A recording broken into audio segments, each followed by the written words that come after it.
I met Shereen when I was about 11 or 12. We were best friends. Well, we met her because she wanted to argue with me, and the next day we became best friends. I stole her from her other best friend that she had at the time, and we just was together all the time. When Max weren't there for a bit, she come and stayed with me and my mum. She was with us all the time. You know, we started. It's funny because when we got our first boyfriends, we got them at the same time. They was friends, and we used to always go out together and try and argue at the same time, and all those sorts of things when you're having your first relationship as youngsters. And then I suppose after that we started work, and we started to do the same thing at work. As you do as best friends, you do the same thing. We both studied for accounts. We got our jobs in accounts. We was doing well. We thought we was big women before we'd even finished our teens, because we could do what we wanted. We was financially a bit free because we was earning good money and stuff, and we used to have laughs and jokes. You know, Shereen would always be around my house with my mum and me. If I'm not there, she'd be there with my mum. She'd hide secrets with my mum. My mum would treat her more like a daughter than I was. I'd get jealous of her all the time.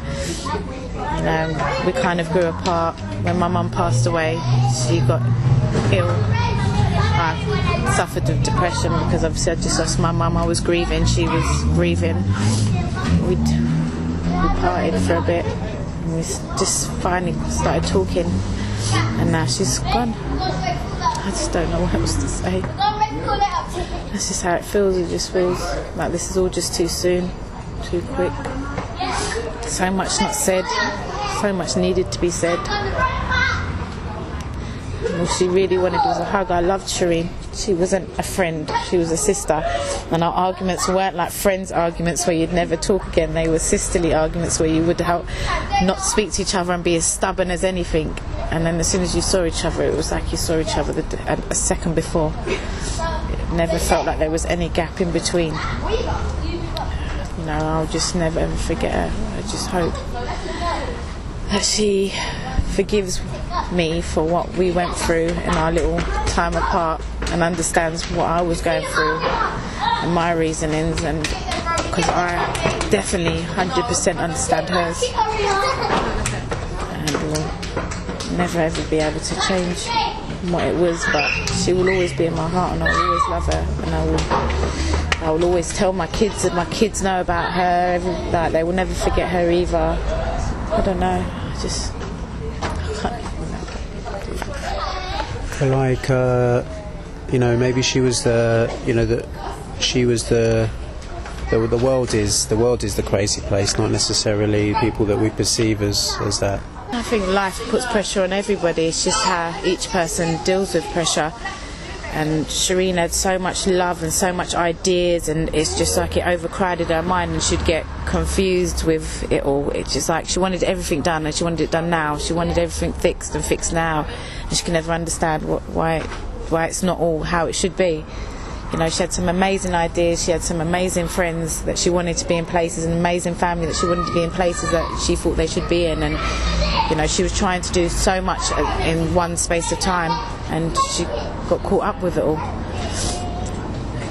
You know, and she held a lot of things inside as well, which she didn't express, and when she did express it, people think that she was going off into one, but it was just her way of expressing things. That's just how she always expressed it, and just because she'd been diagnosed didn't mean that everything that comes out of her mouth that is irrational isn't just what would come out of anybody else's mouth that doesn't have bipolar. You know, it's nothing. It's just everybody reacts in different ways, and I believe that she was just reacting in the way that she always knew to react in. She didn't know any other way, and yeah, because she'd been labelled with this bipolar, yeah, okay, people thought, oh well, she's ranting on because she's having an episode, but no, sometimes she was ranting on because she just wanted to release something, just like anybody else was, and anybody else would just say, oh, they're just having a moment, oh, they're having a moan, or they're having this or that, or they're being stupid or whatever. But because obviously she'd been told she had bipolar, it'd be like, oh, she's having an episode, and it wasn't always that, and that's why she got misunderstood sometimes, and people would not understand exactly what she was going through and where she was coming from, because that just was her as well as the bipolar being part of it, and it was hard to differentiate each side, which was which and what was what. and she felt she wasn't able to express herself at the end, I suppose because people just say she's going mad, she's having an episode.